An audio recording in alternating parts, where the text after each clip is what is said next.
તો કાંકરિયા તળાવ ક્યાં આવેલું છે? અમદાવાદની અંદર આવેલું છે, જેનું પ્રાચીન નામ અથવા શરૂઆતી નામ શું હતું? તો હોજે કુતુબ હતું.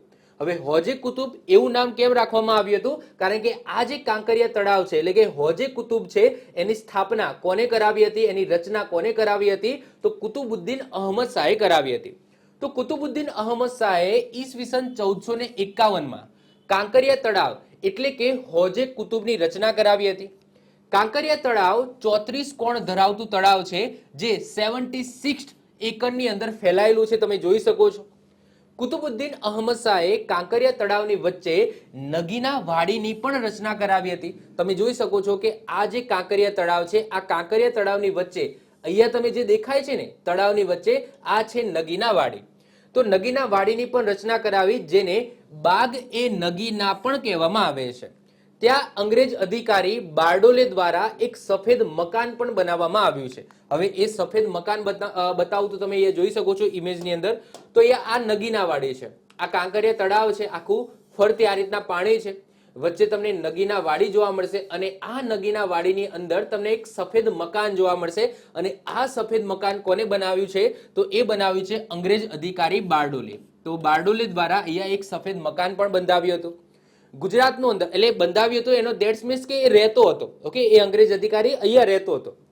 ગુજરાતનું સૌથી મોટું પ્રાણી સંગ્રહાલય, જેનું નામ છે કમલા નહેરુ ઝૂઓલોજિકલ પાર્ક, એ પણ તમને ક્યાં જોવા મળશે? તો કાંકરિયાની અંદર જ તમને જોવા મળશે, જેની સ્થાપના રૂબિન ડેવિડ નામના વ્યક્તિએ વર્ષ 1951માં કરાવી હતી. તો જુઓ, જે હોજે કુતુબ છે અને વચ્ચેની જે નગીના વાડી છે, એટલે કે કાંકરિયા તળાવ છે અને વચ્ચે જે નગીના વાડી છે, એની સ્થાપના, એની રચના કોને કરાવી હતી? તો કુતુબુદ્દીન અહમદ શાહે કરાવી હતી.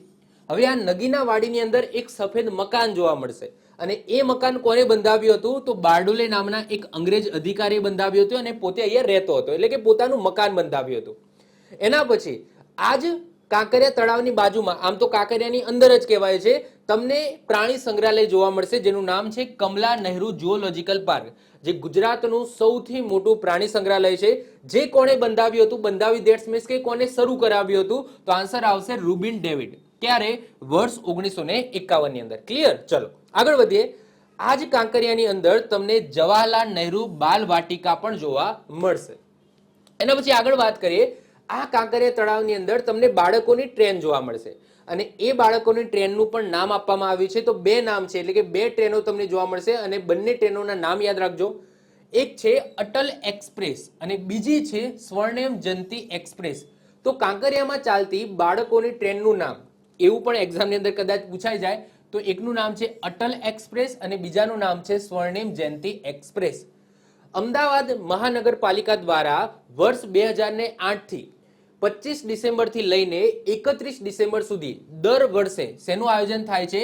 તો કાંકરિયા કાર્નિવલનું આયોજન થાય છે. આ કાંકરિયા કાર્નિવલનું ડીપમાં વાત આપણે જ્યારે ગુજરાતના મહોત્સવ ભણીશું ત્યારે આપણે વાત કરીશું, જેમાં આપણે રણોત્સવની વાત કરીશું, પછી પોળો ફોરેસ્ટની અંદર જે મહોત્સવ થાય છે એની વાત કરીશું, પછી પતંગ મહોત્સવ થાય છે અમદાવાદની અંદર જે રિવરફ્રન્ટ છે ત્યાં, તો એની પણ વાત કરીશું. તો એનો આપણો અલગથી એક લેક્ચર આવશે. તો આ કાંકરિયા કાર્નિવલનું આયોજન અમદાવાદ મ્યુનિસિપાલિટી દ્વારા વર્ષ 2008 થી દર વર્ષે 25 ડિસેમ્બરથી 31 ડિસેમ્બર સુધી થાય છે. કાંકરિયા ખાતે ભારતનો સૌથી મોટો મુરલ પાર્ક બનવા જઈ રહ્યો છે, જેને એક નામ પણ આપવામાં આવ્યું છે ગુજરાત ગૌરવ ગાથા. શું નામ આપવામાં આવ્યું છે? ગુજરાત ગૌરવ ગાથા નામ આપવામાં આવ્યું છે, જેમાં ગુલાબી પથ્થરોનો ઉપયોગ કરવામાં આવશે. અને જે SBI નો લોગો છે, એટલે કે સ્ટેટ બેંક ઓફ ઇન્ડિયાનો જે લોગો છે, એ કાંકરિયા તળાવમાંથી જ લેવામાં આવ્યો છે. તમે જોઈ શકો છો આ SBI નો લોગો છે અને આ આપણું કાંકરિયા તળાવ છે. તો કાંકરિયા તળાવને તમે ઉપરથી જોશો તો આ કાંકરિયા તળાવ છે, પાણી છે, વચ્ચે આ નગીના વાડી છે અને ત્યાં જવાનો આ રસ્તો છે. તો એવો ને એવો તમને દેખાય છે કે આ SBI નો લોગો છે. તો SBI નો લોગો છે એ પણ કોનાથી પ્રભાવિત છે, એટલે કે કોના જેવો છે? કોના જેવો નહીં, ક્યાંથી લીધો છે?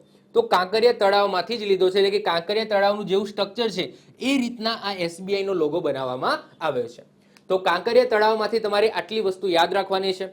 કોને શું બંધાવ્યું કાંકરિયા તળાવની અંદર એ તમે ખાસ યાદ રાખજો. ક્લિયર? ચલો આવી જ રીતના ઓછા સમયની અંદર મહત્વપૂર્ણ નોલેજ મેળવવા માટે અને મને સપોર્ટ કરવા માટે આજે જ આપણી YouTube ચેનલ ટીચિંગ કિશન ક્લિપને સબસ્ક્રાઇબ કરો.